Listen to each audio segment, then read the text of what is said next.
ये जो दो इंसानों को देख रहे हैं आप, शिंजो आबे और पीएम मोदी, इनकी मुलाकात, हालांकि पहली मुलाकात 2014 में जब हुई तब शिंजो आबे को एक चीज समझ में आ गया कि वो जो प्लान बना रहे हैं उस प्लान में पीएम मोदी उनका साथ दे देंगे। शिंजो आबे का एक बहुत पुराना और बहुत गहरा सपना था और सच मानिए तो शिंजो आबे चाइना की नस नस से वाकिफ थे और उन्हें पता था कि चाइना को रोका कैसे जा सकता है। पीएम मोदी से मिलने के बाद उनको ये समझ में आ गया कि भारत अब उनके प्लान में साथ देगा और फिर दोनों ने मिलकर एक नया चैप्टर लिखना शुरू कर दिया, भारत और जापान। हालांकि शिंजो आबे की आकस्मिक मौत हो गई और ये अक्सर कहा जाता है कि राजनीति में दोस्ती नहीं होती है, लेकिन शिंजो आबे और पीएम मोदी दोनों एक दूसरे के बहुत गहरे दोस्त बन चुके थे। पीएम मोदी ने अपने संदेश में लिखा भी था कि आज मैंने अपना एक करीबी दोस्त खो दिया। पर शिंजो आबे के जाने के बाद काफी समय बाद कोई ऐसा आया है जापान में जो शिंजो आबे के उस प्लान को पूरा करना चाहता है और तब से जापान और भारत ने रफ्तार पकड़ ली है। सनाई तकाची, इनके आते ही भारत और जापान के बीच में क्या कुछ चल रहा है और अब जापान भारत को एक बड़ी मदद भेज रहा है। जहाजों में भरकर क्या भेज रहा है जानेंगे। जियोपॉलिटिक्स में इस वक्त बहुत कुछ चल रहा है, हमेशा की तरह वर्ल्ड मिरर के इस एपिसोड में जानने को मिलेगा बहुत कुछ। आइए जानते हैं इन खबरों को विस्तार से। अभी जापानी पीएम सनाई तकाची ये पहुंची हुई थी अमेरिका पहुंचने के पीछे कई कारण थे। एक तो अमेरिका ने सारे सहयोगियों को कहा था कि आइए और आकर साथ मिलकर स्ट्रेट ऑफ हॉर्मुज को हम खोलेंगे, लेकिन अमेरिका के सहयोगियों ने जवाब नहीं दिया। अब जापान ने यहाँ एक डिप्लोमेटिक गेम खेला। उसे समझ में आ गया कि ट्रंप के ईगो को अगर सीधे सीधे चोट पहुंचाया तो बड़ी मुश्किल होगी। ऐसे में इनकी पीएम पहुंची और पीएम ने यहाँ मुलाकात किया डोनाल्ड ट्रंप के साथ। इस मुलाकात में एक तरीके से कहें तो कोई बहुत बड़ा फल तो नहीं मिला, लेकिन हाँ, सनाई तकाची जो चाहती थी वो हो गया। डोनाल्ड ट्रंप का गुस्सा सीधे सीधे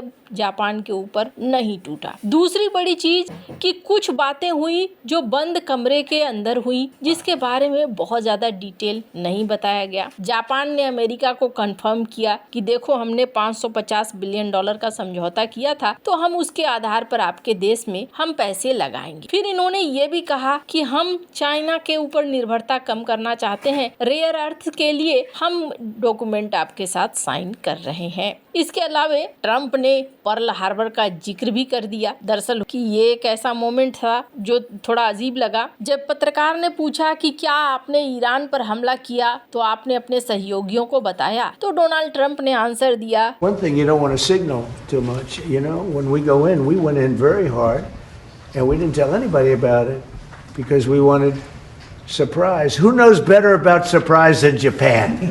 Okay? Why didn't you tell me about Pearl Harbor? Okay? Right? He's asking me, do you believe in surprise? I think much more so than us.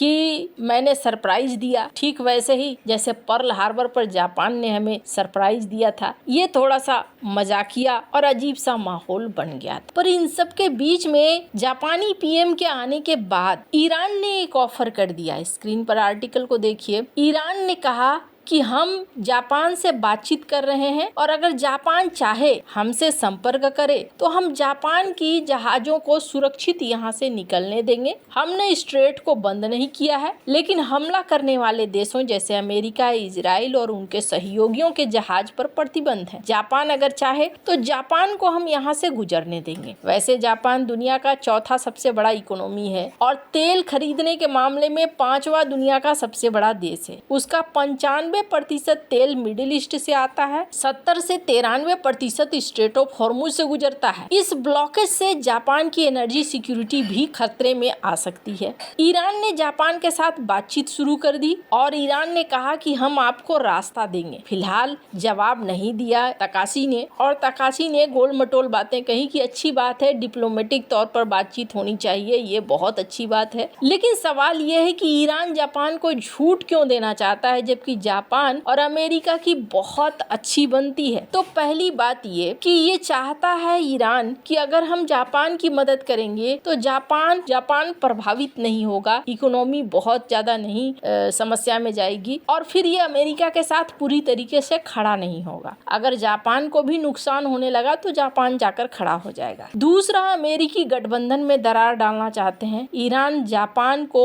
Neutral या बैलेंस दिखाकर अमेरिका के गठबंधन से अलग करना चाहता है। दूसरा, ईरान अगर सबको ब्लॉक कर दे तो पूरी दुनिया ईरान के पीछे पड़ जाएगी, इसलिए भी ईरान जापान को यहाँ से निकलने देना चाहता है। खैर, अब ये तो रही हिंद महासागर में जापान की बात। दूसरी बड़ी चीज ये देखने को मिल रही है, इधर ये सारा संकट चल रहा है, सनाई तकाची डोनाल्ड ट्रंप से मिल रही हैं, वहीं भारत के लिए कई बड़े काम किए जा रहे हैं। पहली चीज तो ये कि इटली, यूके और जापान ये मिलकर एक 6th जनरेशन का जेट बनाना चाहते हैं और जापान कथित तौर पर ये चाहता है कि इस फाइटर जेट के लिए भारत भी शामिल हो जाए। अब भारत को क्यों शामिल करना चाहते हैं? पहली बात तो ये, यूके, जापान, इटली के पास टेक्नोलॉजी है, भारत के पास है पैसा, तो ये चाहते हैं कि भारत भी इसमें शामिल हो। भारत भी चाहता है, राजनाथ सिंह ने इसके संकेत भी दिए थे कि भारत चाहता है इस प्रोजेक्ट में शामिल होना। इस प्रोजेक्ट के अलावे ये देखने को मिल रहा है कि जापान अपना भारी भरकम निवेश भारत के अंदर कर रहा है। जापान की तरफ से कुछ स्टेटमेंट भी ऐसे दिए गए जिसमें ये कहा गया कि जापान को अब भारत के साथ मिलकर रीजनल पावर हाउस बनना है, यानी इस इलाके में एक बड़ी शक्ति बनना है और इसके लिए हमें चाइना से फोकस हटाना होगा